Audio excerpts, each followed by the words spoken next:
The Pediatric Lounge, a podcast taking you behind the door of the physician's lounge to get a deeper insight into just what docs are talking about today.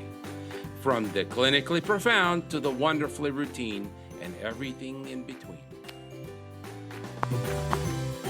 Pediatric Executive Development System, or PEDS, is a dynamic, transformative program designed to accelerate the growth and development of the leaders in the field of pediatric entrepreneurship. PEDS takes a hands-on approach to problem solving, addressing real-time situations within your organization. More than a theoretical course, it is a practical platform that accelerates learning. Look at our link on the show notes for more information. Good morning, George. It's Tuesday morning. It's good to see you again. How you doing, Dr. Bravo? Today we have another wonderful guest. Just so happens to be in our neck of the woods here on Long Island, Dr. Eve Meltzer-Krief. And her topic of discussion for today is going to be a pediatrician running for elected local office. Dr. Eve, interesting. A Democrat from Centerport, is running this year for Suffolk County Legislature, District 18. After growing up in Queens, Dr. Eve moved to Town of Huntington in 1999. She has raised 2 children with her husband, who is also a doctor. Dr. E has become a practicing physician in Huntington Village Pediatrics for nearly 25 years. She has been a very effective advocate for children's health needs, including gun safety, vaping, vaccines, and food insecurity. Welcome to the show, Dr. Eve. Thank you for having me. We always start the show by asking, why did you become a pediatrician? I love my job. I love being a pediatrician, and it's what I've always wanted to do. Ever since I was a little girl, that's what I knew I wanted to do. I have my dolls and stuffed animals lined up on my bed, and have my office and have a little bell on my door. People would ring when they came to my office, and my little clock radio set to like music, and and I would examine them from my own little pediatric office. It's always been my dream, and I love children, and I really very blessed to love my job. I think it's a blessing in life to enjoy what you do for most of your day when you're not at home. And I truly am blessed to love what I do. Yep. You have a wonderful story about your grandmother. Actually, and it was your grandmother, right? Actually, my mother. Your mother that was in Paris during the Holocaust. Would you mind sharing some of that story? I think it's very important in light of the world events today. Yeah, absolutely. And her story is really what inspires me to do everything I have to be as outspoken as I have these last 3 years. We're Jewish, and my mother was born in France. And when she was 5 years old, her parents sent her to the Friends of Christian home in the French countryside to hide. She had 2 older sisters in their teen years. And she never saw her 2 parents or her 2 older sisters again. And she was orphaned when she was 5 years old. And she went to a French Jewish children's orphanage where she lived. And when she was 17, she had an aunt that found her in this country. I've known her story ever since I was a little girl. It's always been part of who I am, and carried that story with me. And she always taught us growing up to never forget it could happen again. Never quite believed that, but carried it with me. And she always taught me to never be silent in the face of injustice, and that silence is complicity, and always carry that with me as well. All these years just seemed to me that people who knew better than me that were in charge of government, where things seemed like they were 2 steps forward, 1 step back, but going in the right direction. We had marriage equality. We elected our first Black president. We passed the Affordable Care Act. So things seemed like they were going okay. And then over the last good number of years, things started taking place across the country that really troubled me. And I just found myself, even though I guess I would call myself a rather shy, maybe more introverted person than not, found myself unable to stay quiet about a number of things going on across the country. And I think that's what led me here, because as an advocate, a legislative advocate, and a community organizer and activist, I'm one of hundreds of people, right, raising their voices and trying to make their voices heard by legislators at the county, state, federal level. And when you're an actual legislator, you have a much more powerful voice to be that advocate and to push through legislation and use your voice, for good. I think it's her story that really has led me to this place. Yeah, I think it's a story that right now we must not forget. And 100%. It's really troubling how quickly our political, what's going on in the world has morphed into anti-Semitism. And it's just really frightening how quickly that's happened. And, we had swastikas out in Montauk and Really? our college students. I've got a daughter in college right now, and it's just super, super troubling. Yeah, there are no Jewish people in the Suffolk County Legislature right now, actually, that I'm running for, and I think that my voice will be a needed one there. it's foolish to repeat the mistakes of history. And I think you're right. Silence is acquiescence. And you become part, even if you may not mean to, you become part of the problem. If you don't raise your voice, you are part of it. Why are vaccines so important to children, and not only children, but to all of our health? Yes, everything that I was taught growing up in a home that values science and everything I've learned as a pediatrician, I believe that vaccines still remain like the greatest accomplishment of the 20th century and saved millions and millions of lives. And growing up, you went to your doctor and people didn't have access to the internet back then. And there was a greater level of trust, I think, and respect for the medical community. But with a lot of disinformation that spread over the last 20, 25 some odd years, and the advent of social media, that spread of disinformation has really just snowballed. And it's led to vaccine hesitancy that the WHO has actually called one of the greatest threats to public health in the world right now. Here in New York State, we saw the huge outbreak just a year before COVID hit. Everyone forgets about that, but my husband works in the pediatric emergency room, and offices like mine had to have signs outside their offices. If you have a cough, runny nose, conjunctivitis, don't come in. And we had to go outside to see them, and they have the ERs to see patients. For more information about measles, look at the Pediatric Lounge podcast episodes with Dr. Paul Offit, Cough, Colds, and Chickens, and our episode on measles with Dr. Marianne Jackson. I also would point you to our episode with Dr. Leah Gagino on the pediatric meltdown, as we address specifically the dangers of misinformation and the miracles of vaccines. Wherever you see levels of vaccine hesitancy rise, disease outbreak like we had in Ohio earlier this year, which took in hundreds of children, American Samoa, you saw children dying. And across the world, you have some vaccinated children all over the world in other countries. And these days, that's just a plain right away. So I think that vaccines are the victims of their own success because parents these days don't know the harm that these diseases can cause. Serious, hospitalization, the injury, the death. And there's just a lack of understanding of what we're really trying to do and how we really do need a certain level of the population vaccinated to prevent the spread of these diseases. So I think it's important to push back against the disinformation. I think that's one of my primary responsibilities as a pediatrician because pediatricians are the most experts in vaccines. We give them more than any other type of physician. And I think it's our responsibility to try to educate the public patiently, understandingly, addressing their concerns that they might be hearing across different platforms and just really pushing back against the anti-science because it's real, it's powerful, and it's dangerous. So we really have to do all we can to fight it. I think the problem with the vaccine hesitancy came about because, again, from the success of the vaccines, they label these illnesses as childhood illnesses that the children do good. The chickenpox parties, not that big of a deal. And that extrapolates into other illnesses like COVID illness. I can tell you one thing. I am a measles expert because I had measles in 96 as an intern working in the emergency room. Wow. If you look it up, 1996, Jersey City epidemic of measles, I probably was focused patient number one because I was working in the ER. Picked it up. We would admit these children just like your husband.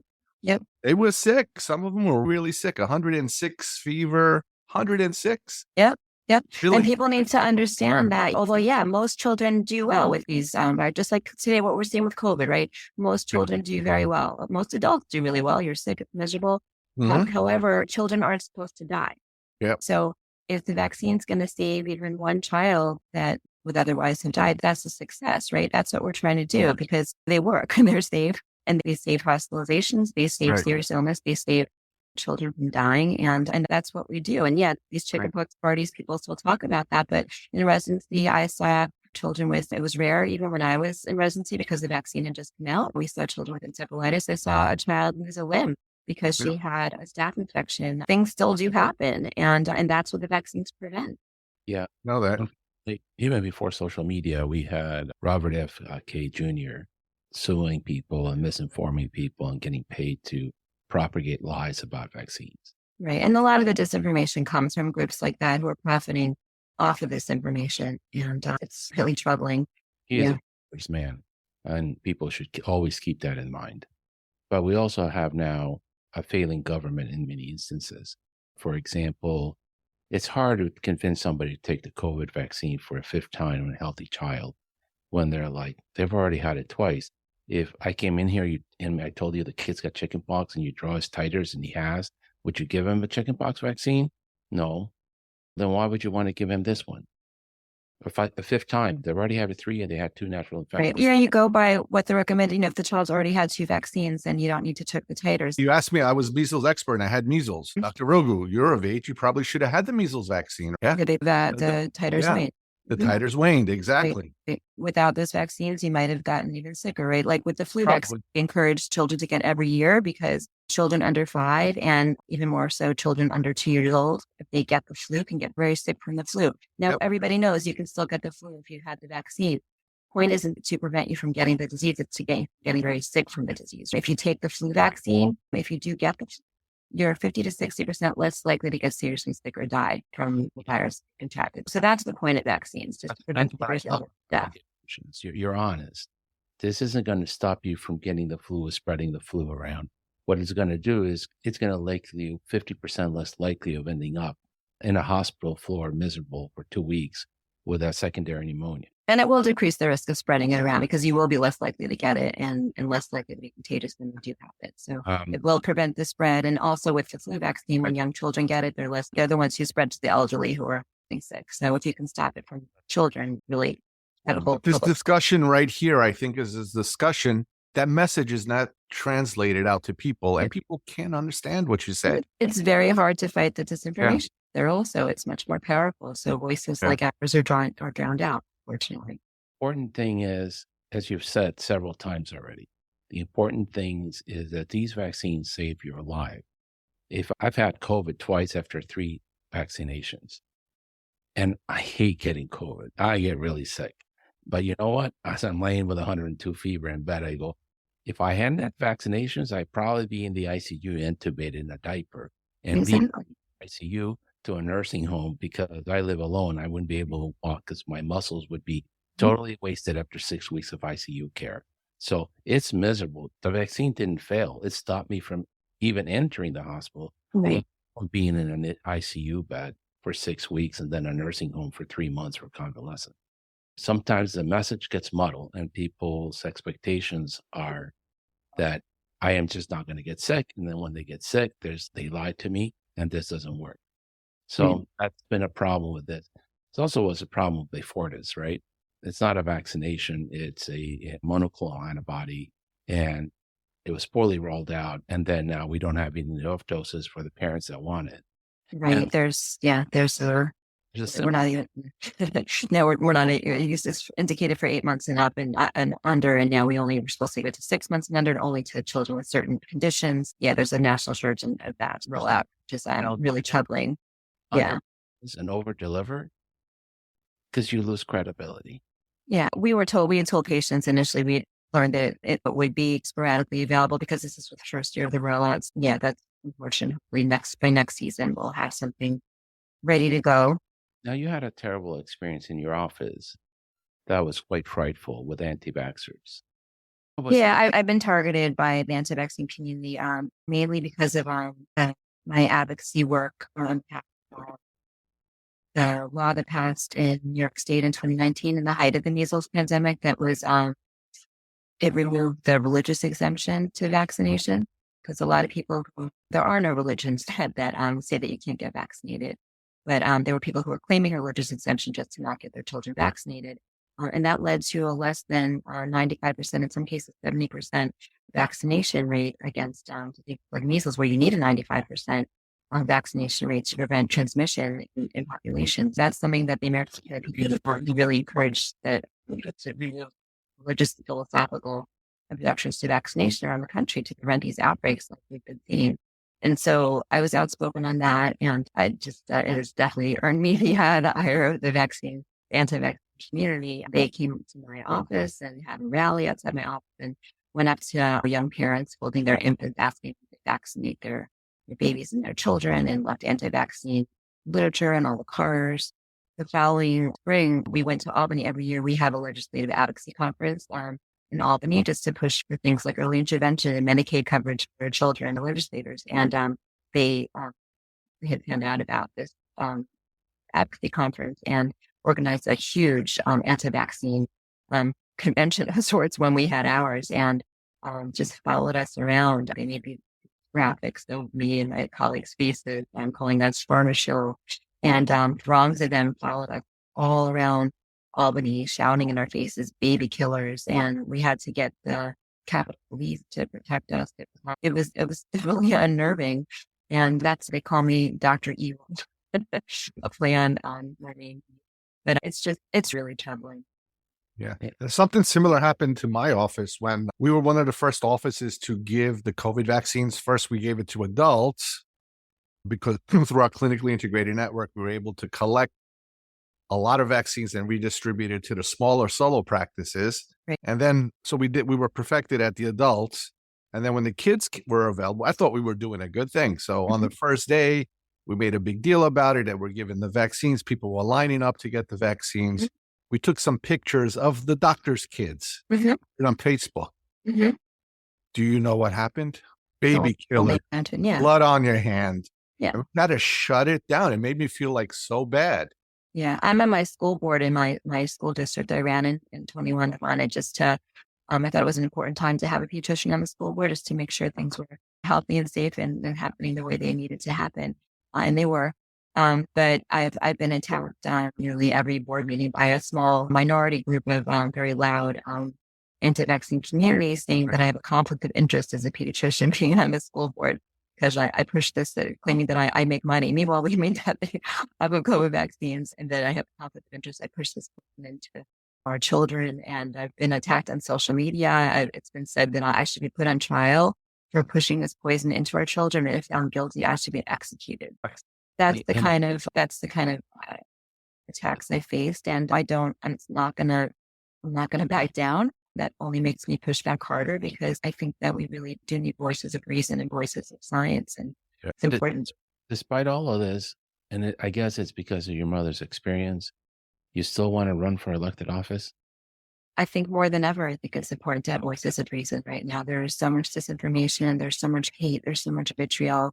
And I've always worked to bring people together. After Charlottesville, I was very troubled to see men carrying torches screaming, "Jews will not replace them." So I worked to form a group called Long Island Inclusive Communities Against Hate, because I think we're seeing this polarization of hate, right? It's the same thing with the vaccines. It's polarization of hate, really. And that's with science being politicized. That's why so many people were on anti-mask and anti-vaccine. And millions of people died from COVID that didn't have to, right? It's really troubling. But with that other group, the Long Island Inclusive Communities Against Hate, just to bring together elected officials of both parties and educators and community members and clergy, just to stand together against hate whenever we see in our communities. And I was appointed to the Town of Huntington Anti-Bias Task Force, where I've been an outspoken voice against hate, led a project called the Hate Has No Home in Huntington project, where we had alongside the Hate Has No Home in Huntington and business graphics to put in storefronts where he has no business in Huntington, and just worked hard to bring different ethnicities, culture, particularly children, together. Because whenever they come together for volunteer projects, they always learn that we have so much more in common than not. And that voice is going to be particularly important right now with all the hate and vitriol we're seeing right now, particularly against Jews right now. Unfortunately, it's so confusing, right? Like both extremes on the left and the right are spewing hate, and it's odd to see Kennedy allying himself with some extreme right people to bash vaccines. It's an odd sort of bedfellows, and I wonder what part do we who try to be a little bit more reasonable play in inciting that or pushing back against it? Because it takes two to fight, right? Right, right. Oh, With Kennedy on that, don't vaccinate your kids for measles, but yeah. what part, how can I better tailor my message not to offend and Right. still listen to? And I Um, think pediatricians, obviously, we bring a more authentic voice to it because we're not politicians. And just by whenever people have confronted me on social media in a hateful way with disinformation, I always counter never with the hate back, just stating fact and linking resources and just sharing the resources like the Vaccine Education Center from the Children's Hospital of Philadelphia, which is an excellent resource for everything vaccine. And just trying to respond to it all with fact, with grace, with empathy from when they're coming from, and understanding the misinformation that they're confronted with, and just to try and just look it back that way. yeah. And now you're also a big advocate for safety. Why is water, bike, car, and gun safety so important for children today? All these things impact the health and well-being of our children. And gun violence is really the number one killer of children and teens in our country right now. And to us as pediatricians who literally work every single day to give anticipatory guidance to parents to teach them how to keep their kids safe, to give them vaccines, to keep them safe, to have something as preventable as gun violence be the number one killer of our children is just horrifying and embarrassing because we're way ahead than anybody else in the Western world with that kind of mortality rate. It's really horrifying. So I've been outspoken on that because there are data proven things that we can do. Universal background checks do work. We know that safe storage. I was very outspoken to get safe storage passed here in New York State, which requires that guns be stored separately from the ammunition and they each be in a lockbox, right? Because if a teen knows where his parents' guns are, if he's suicidal, and we know that they can be very impulsive, if he gets his hands on a gun, he's much more likely to he will be successful if he gets the gun rather than trying some other means of suicides. We've heard of so many tragic accidental shootings from young children just playing with their friends with their dad's gun and they get shot. These are really tragic, preventable deaths in children. So I'm very outspoken on that. I have a Mom's Demand Action Candidate of Distinction. I've spoken up joined with the March for Our Lives kids, spoken at their rallies and just organized rallies locally and written op-eds. And I'm endorsed by Everytown for Gun Safety, which is unusual for a local candidate like myself, but I'm very outspoken on that. And as our water quality, when it comes to our environment, the water that our children drink, the air they breathe, and the effects of climate change, as vulnerable as we all are, children are that much more vulnerable because they're still developing, right? Their brains are still developing, their bodies are still developing. They're uniquely susceptible to the effects of climate change. They breathe faster. And these are issues that we as pediatricians need to focus on because climate change is here and the environment is getting worse. Locally in our area in Suffolk County, the water quality is worse than has ever been. And it's been studied by scientists for years, and it's overwhelmingly due to our septic tanks, our cesspool. They're outdated. They leak nitrogen into the waters, and the nitrogen triggers algae blooms, which can be toxic. And the algae also sucks up the oxygen from the water and kills the fish and plant life. And that's why you might have seen more and more beaches closed this summer in our area because the water, you just can't go into it. The scientists have studied a fix to it as well, which would involve updating our septic system to fund sewer projects throughout the county. And that would be very expensive, however. So we have a very unique and time-sensitive opportunity right now. The federal government, through the infrastructure plan, has offered us billions of dollars in potential grant funding to update our septic sewer project. And the state's going to match any funds we raise as a county. And so that was something I was really advocating for because those grant funds, the federal grant funds, they can go into other parts of the country, right? They're not just in little boxes of the county on it waiting for us. And the state funds can go to other parts of the state. It's very important to advocate for that. Unfortunately, our county legislature decided not to put a referendum to establish that water quality fund on the ballot and really playing around with squandering of this very unique and time-sensitive opportunity to clean our water for our children so they can safely go in our water for decades.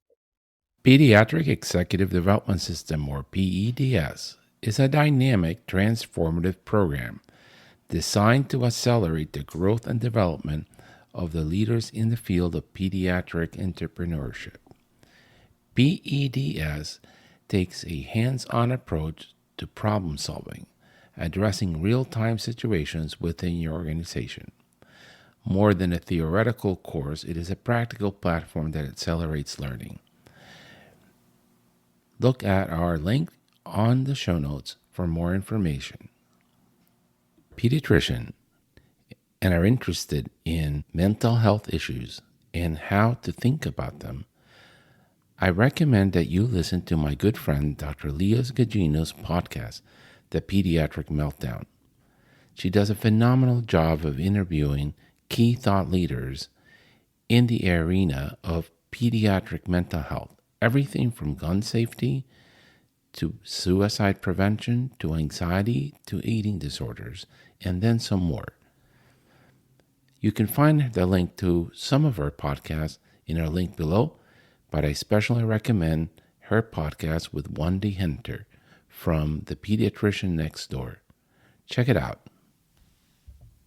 So back to guns a little bit. The importance of gun safety is, to me, just wear a helmet when you ride your bike. You don't let a child swim in a pool by themselves. Well, you shouldn't even let an adult swim in a pool by himself. If you're near any body, if you're going to get in a boat, put the life vest before you get on the dock, because you never know. Common sense gun legislation. That's what. Things like you wear your seatbelt. You just don't wear your seatbelt when you know you're going to get in a car accident. If you could predict when you're going to get in a car accident, then you wouldn't get in the car that day and drive. You can't. So we put airbags and we put a seatbelt on. But these are just, I think, common sense things to avoid tragedy, because we've eliminated the infectious disease, as you mentioned, with the miracles of vaccines over the last 50 years. It's a pity to lose a child to an accident. And Sandy, president of the AP, describes how she once went into her family's Chinese restaurant and her child was playing with a gun on the floor. And these are good folks. It's just someone stuck the gun under the bed because they thought it was safe. And children tend to crawl through every hole in the house and find everything that's dangerous. And when I had a young child at home, I took all the bleach, anything that could be poisonous, I put it in a top shelf in the garage because I'm paranoid. And I a high thing on the door that goes to the garage. Where the checkout, we start talking about how to keep the house. We couldn't. It's just I have to go to the bathroom like every human being, and I got a 2-year-old walking around the house, opening every cabinet to see what he can, and they're exploring. So anything they find, they're going to play with. They're going to put it. Yeah. And I'm really proud of the advocacy work I did here in New York State to get the safe storage law passed here. But it's crazy that this law isn't in every state. Like, why wouldn't you have this law? Like, why wouldn't you have this law? Some people don't like to be told what to do, but we can still urge them. And I think if we're kind with our words in the exam room, I think we can still make a difference. Laws are one way, but I think I tell pediatricians throughout the country every day, we have an audience of 70 million that comes through our exam rooms every year. Not even Joe Rogan has an audience of 70 million. And we're much more trusted than Joe Rogan. So your words really matter, even if you can't get a legislation passed, if we are mindful and kind with our words. And even with the law in place, there's still people who aren't safe storing their weapons. And so at every checkup in the emergency room now, even in New York State, that's one of the questions that we ask. Do you have a condom at home? And is it stored safe?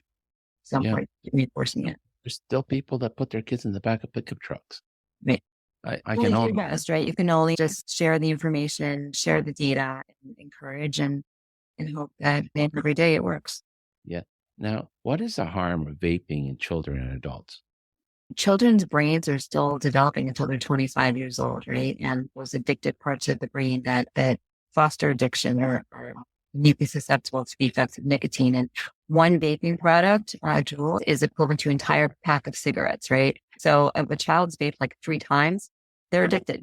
They're already addicted, right? And it's very hard to treat that kind of addiction just because the patches that you don't know how much nicotine, the level is so variable with each pouch, how much nicotine you're getting. It's very hard to treat. So we have these, and also we have a mental health crisis right now, and that impacts their mental health as well. And we see that it's a gateway, right? So vaping nicotine is a gateway to vaping cannabis, which is not your parents' cannabis, right? It's very potent stuff there. And also they say it's not addictive, but it is. Now it's legal. And it's legal, right? And with the American Pediatrics, before it was legalized, we saw it was on the horizon, this was coming, and we had a 2-pager that we were sending to all the legislators in New York State. Please have these things in place before you legalize cannabis, because our children are going to be at risk. And unfortunately, it was rolled out very quickly without those protections in place. We really have that needs better enforcement. Children definitely getting into not just the nicotine now, but the cannabis and the dangerous forms of cannabis that can be laced with other drugs. Edibles are a huge problem right now because they look like gummy bears. They look like candy. They look like Doritos. And there's been a 1,400% increase in the ingestion of edibles by toddlers and young children in just the last 3 years. And my husband, pediatric emergency room, that all the time that these children come in up harmed it and no one knows what's wrong with them. And it was cannabis, and it's dangerous, right? And so there's been a bill sitting in the Suffolk County Legislature that would have banned the sale of child appearing packaged edibles, that they would just require them to be sold in opaque packaging. I think that the bill should also propose that it be resealable childproof, right? But it's tabled. They keep tabling this bill. My opponents on the health committee keeps tabling this bill. And why wouldn't you do that? These are the kind of things that I think I could have a unique voice to. And why do you think you get tabled? Why does it get tabled? I don't know. I really have no explanation for it, but they say, it should be the state that's doing it. But Suffolk County has led a lot of health issues in the past. We were the first to pass Tobacco 21. And there's things that can be done if the legislature will push hard enough that will keep our children safe and improve their health and well-being. I admire you because I can't stomach the policymakers. These are all common sense initiatives. Mm-hmm. Really controversial. Who wants a 2-year-old doing gummy bears with marijuana? No Right. one. Why wouldn't you do something about it? They're most vulnerable. It's not a Democratic issue. It's not a far right issue. It's not a far That's left. exactly right. It's not an anti-Semitic issue. It's not a Muslim issue. It's not a white or Latino issue.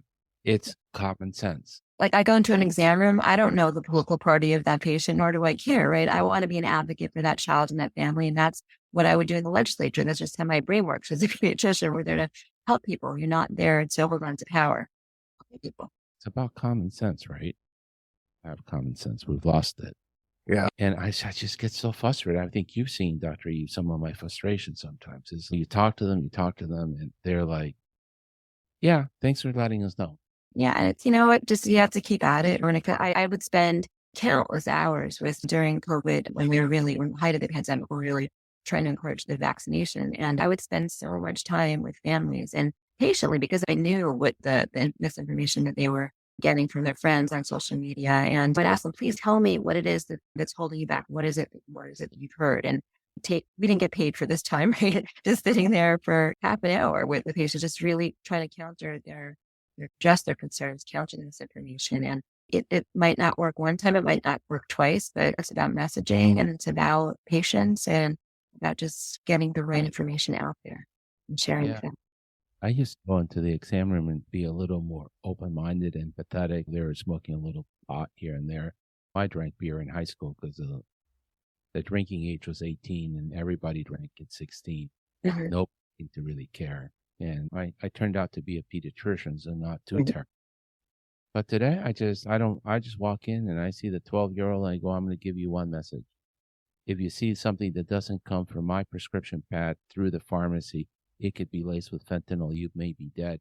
Even if you need to use it, you're just in the wrong room at the wrong time. Inhale it, you're dead. Yeah, no, it's very dangerous. But the world that our children are growing up in is a much more dangerous place than we're often. The moment that you see something that is not from a pharmacy, that wasn't given to you a prescription, run as fast as you can in the other direction because you don't know what's in there. You don't know how fast you're going to die. And I cannot bring you back from the dead. I can do a lot of things, but bringing you back from the dead is not in my toolbox. Yeah. I think with the vaping, especially the kids, they see it all over the place. It's on the school bus. And they don't see it as a problem. Right. I hear a story of a friend. I mean, I could tell you we had a girl, she was 16, admitted around the time of early COVID. She was having respiratory distress. She looked like asthma, but wasn't asthma. The x-ray was like that ground glass appearance, could have been COVID, but all the COVID tests were all negative. Do you do anything? No, we don't. No, we don't. Then finally somebody came in and she did vaping. She ended up going to the big children's center. She had severe fibrosis. Afterwards, she used to be an avid track player. No more running. She can't breathe. Long term. Yeah. So it's terrible. The vaping is terrible. And we need, as the adults in the room, we really need to do something about it. We really do. Here in Suffolk County, and New York State we banned the sale of flavor vapes, which I advocated for, but it's still happening. They're still selling these products to kids. And there needs to be better enforcement. There needs to be stricter fines and threats to licensure if they sell to kids. These are problems. And the laws need to be expanded to people moving into flavored cigars and cigarillos. And those should be targets of legislation as well. We just really need to do everything we can to get these products away from our children. But they're a short and long term goal. Yeah. So this is my soapbox because it really troubles me. 50% of our children are on medicated chips. They're near or at the poverty line. I don't talk about food deserts, but more about they're exposed to poor food choices, which has a long-term damage to their well-being. They're failing in schools. Mental illness is a huge problem for our children today, as is obesity. And yet the funding is not there. In some states like New York, Medicaid pays 45% of Medicare, and many adult physicians will not see you on Medicare because they cannot make ends meet. Adult physicians will not see patients on Medicare because it's not enough for the work that they're doing. And here we're seeing children with Medicaid, right? And At half New the York price. at half the price of Medicare. Okay. And the policymakers and the politicians pat themselves on the back, but we're providing DEI and we're providing access. And you have an insurance plan now. It's called blah, blah, blah health plan. And it's like, how can you say that with a straight face? Why don't you fund the future of America? Because this is hurting all of us. Because it's simple economic. If that kid has mental illness, even if they don't die by suicide, which is the second most common reason why children die today, they're obese. They're not going to get a job. They're not going to pay taxes. They're not going to pay into Social Security. I'm not going to get a check when I retire from Social Security, and democracy ends. So why don't they get it, Dr. We understand that investing in our children is an investment in our future. And it is really troubling. And we as teachers know that children are undervalued in society, maybe because they don't vote, and we have to be their voice. We've really advocated through my American Pediatrics chapter on behalf of this issue, particularly last year during the triple-demic, right? We had COVID, flu, and RSV overloading our hospitals. Again, my husband, pediatric emergency room, they closed out the whole waiting room area and lounges. They were seeing patients sitting in chairs. They closed out their resident lounge where they all hung out to see patients in there. They became exam rooms. And it was unsafe. And the reason for that be smaller hospitals no longer saw pediatric patients because they couldn't afford to. It was not cost effective for hospitals to see pediatric patients because they're paid so low for that, right? That's why you saw just children's hospitals being able to take these children, not having the capacity to do, creating dangerous situations for our children, for our patients, and it's just really troubling. And that's what it comes down to. It's an undervaluing of children in our society. And that was Nelson Mandela that said that you can judge a society by how they treat their children. Right now, we're not doing a great job because we know that if we look to protect their health and well-being, they're going to go on to be more successful adults, right? If we look after their health, if they looked after their food security, after their education, they're going to grow up to be contributing members, happy members of our society. And we are failing them right now. And it starts with their healthcare. And it's a huge problem. You're absolutely right. Remember back in 2018, 2019, where they passed that, I think it was PCRI mandate, where they obligated the Medicaid lines of businesses to pay at 100% of Medicare? It was 2009 in the rollout with the ACA. Okay, much earlier. Obama. That was great Yes. for all pediatricians. And then what did they do? They wanted to have meaningful use, increase the number of Medicaid patients. Then came the districts, increase the catchment area and increase the safety net, get more and more Medicaid. We went from 20% to 50% Medicaid, if not more. Yeah, and small practices can't afford it. So there's multiple layers to that, right? So one good thing that ACA did with Obama and Biden is that in order for the states to get the match, they're going to pay some like 90% of the bills on all those new enrollees. They had to pay 100% of Medicare. That's how the law was written. But that sunset, I don't remember, it was 2 or 3 years afterwards, which is 2 years later. It should have never sunset. Yeah. The other one is, and this is probably a pox, and I'm going to get a little political, but it's just probably a pox on some of the extreme right Republicans. The child earned credit at the federal level lifts families out of poverty. Incredibly successful. And it's just so sad. That's the beginning. I had a conversation with one of my Congress, the woman represents my district in the Congress. And we talked about all these issues we're talking about: maternity ward deserts, pediatric ward deserts, lack of pediatric specialists in the community emergency room, lack of capacity. God forbid if we had an H1N1 influenza outbreak. It mostly affects children. Yep. Children are going to die waiting for care in line at the emergency room that is already overburdened with mental health, that is in a children's hospital, that barely can pay the bill, is understaffed, underfunded, and exhausted. And that's the reality. And they're not acknowledging. And then I had to write her an email and said, I'm sorry, after I had the conversation with you, I realized that we need to get this earned income tax credit back for families. Because that's one other strategy that would help me take care of my patients. But it's just multiple things, even just getting Coke and sodas out of the school systems. And there's so much work to do. And I'm so frustrated because when I talk to the policymakers, they look like I'm a bat out of HELL. And they really, even at the beach, I had this conversation yesterday at the beach. And the guy that's sitting there is a little older than me, a couple of years older than me. He says, no, you're wrong. 50% of our kids can't be on Medicaid. Yeah. No, you're wrong. Yeah. The number 2 cause of death can't be death by suicide in between the 10-year-old to the 25-year-old. I'm like, I am not. 40% of our kids are obese. I'm not wrong. That's the statistics. No one's looking. And he says, we have to keep pushing back. We have to keep, spreading the correct information. We have to show the supporting data. And that's why I think it's important for people like me to have that louder voice and legislator just to be able to spread I that agree. information. And I thank you for that. And I thank you for that because we need this told over and over again till people pay attention and it changes. I have no idea. What is the county legislature in New York? What is the county legislature? What is it in Suffolk County? There's 18 legislative districts. I'm in the 18. And you're overseeing the Department of Health, right? Mental health supports with, you're looking at the roads, you're looking at traffic patterns, you're looking at the water quality. And so there's any number of issues. So it's not, so how many people are on like in Suffolk County?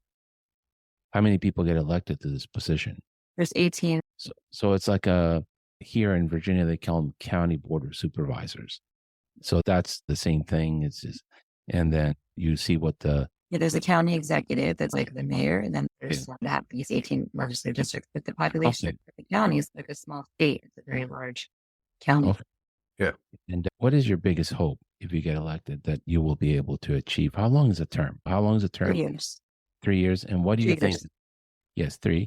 And what do you think is the biggest impact that you hope to achieve in those 3 years? I want to be a voice for health and being in children and families. And again, I think I bring an authentic and a unique voice to that. And there's a number of issues I'd like to address: the water quality infrastructure, mental health supports for our children. I think they need to be streamlined. When I send a patient, I can't do anything for my children suffering mental health until they're suicidal, which we send them to the emergency room.